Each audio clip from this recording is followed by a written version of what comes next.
Bonjour chers explorateurs. Aujourd'hui j'ai avec moi mon père, le pasteur Lucian Stefanescu, qui va nous parler au sujet de la foi biblique. Donc ma première question serait, comment comprenez-vous la foi biblique? À travers votre perspective, qu'est-ce que c'est? Ok, merci pour la question. Bonjour chers explorateurs, je suis content de pouvoir vous parler, même si je ne suis pas avec vous. En fait, aujourd'hui je pars en vacances et comme vous voyez, je ne suis pas habillé comme vous êtes habitué de voir un pasteur avec la cravate, avec la chemise. Je ne suis pas à l'église, je suis chez moi.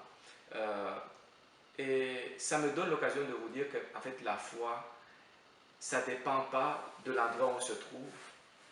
C'est pas juste à l'église qu'on a la foi, c'est pas juste à l'école de sabbat. C'est pas juste quand on va aller à l'école, mais c'est partout. Et c'est peu importe la manière dont on est habillé, la foi est avec nous. Alors, c'est ça la foi. La foi est quelque chose qui est toujours là dans ton cœur et qui est forte, qui est solide et qui n'est pas intermittente. C'est sûr qu'on peut des fois avoir des moments de questionnement, des doutes là, mais revenons toujours à Dieu. Alors la foi, pour moi, c'est pas juste quand on est habillé à l'explorateur, c'est toujours, c'est dans toute notre vie. Et c'est ça très important à retenir parce que je pense qu'on passe beaucoup plus de temps à l'école, au travail, dans d'autres choses qu'à l'église.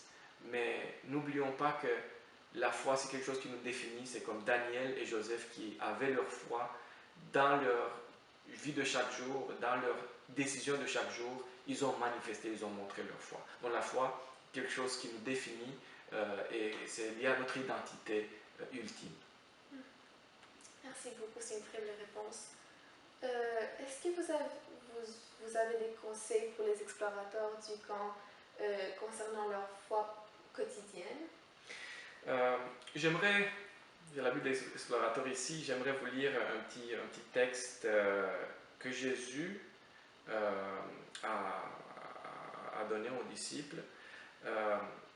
En Luc chapitre 18, verset 8, il dit « Mais quand le Fils de l'homme viendra, trouvera-t-il la foi sur la terre ?»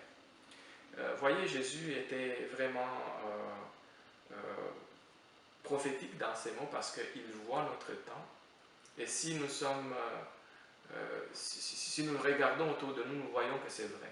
Aujourd'hui, la foi a été beaucoup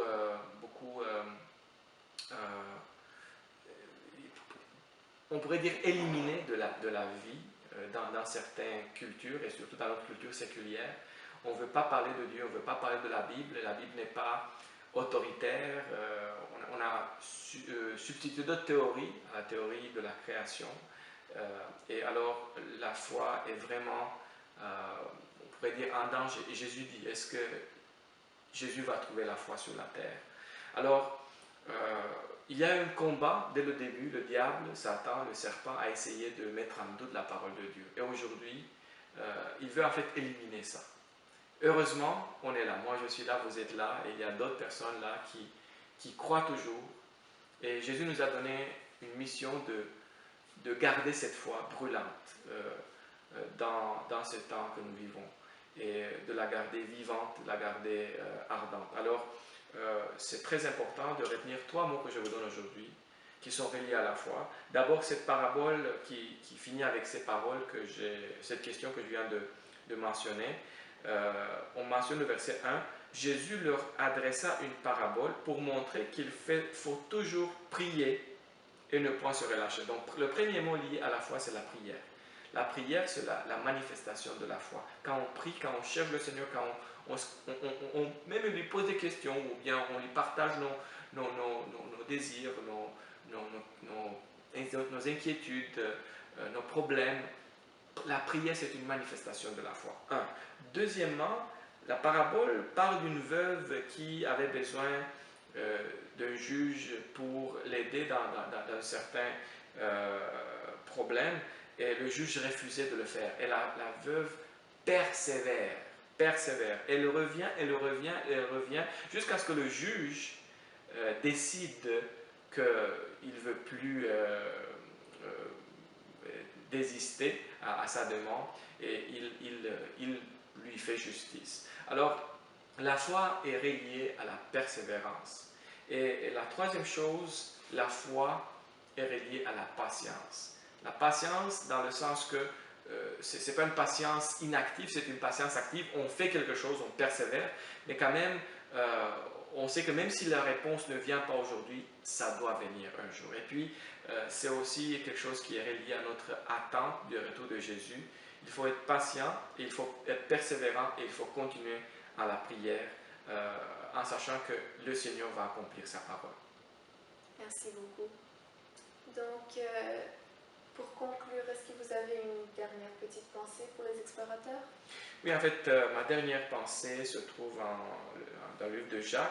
J'aimerais partager un dernier verset.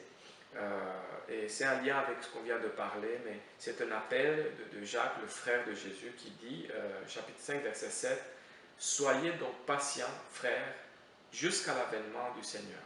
Voici, le laboureur attend le précieux fruit de la terre, prenant patience à son égard, jusqu'à ce qu'il ait reçu les pluies de la première et de l'arrière-saison. Vous aussi, chers explorateurs, dit Jacques, soyez patients, affermissez vos cœurs, car l'avènement du Seigneur est proche. » Que le Seigneur vous bénisse. Merci beaucoup. On va terminer ce petit dévotionnel avec une petite prière. Donc, notre Père qui est au ciel, merci pour cette belle journée, pour ces belles paroles qu'on a reçues aujourd'hui. Et merci pour nous avoir donné la chance de les découvrir et de les entendre aujourd'hui. Seigneur, aide-nous à pouvoir intégrer ces trois choses, la patience, la prière et la persévérance dans notre vie quotidienne pour se rapprocher de toi et d'avoir une foi plus puissante et plus présente dans nos vies. Bénis ces explorateurs qui sont ici aujourd'hui et aide-les à avoir un camp qui sera très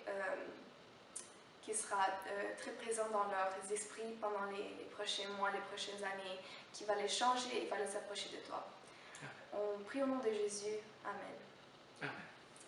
Donc, merci encore une fois pour aujourd'hui. Et les explorateurs, amusez-vous cette semaine et on vous souhaite une belle camporée.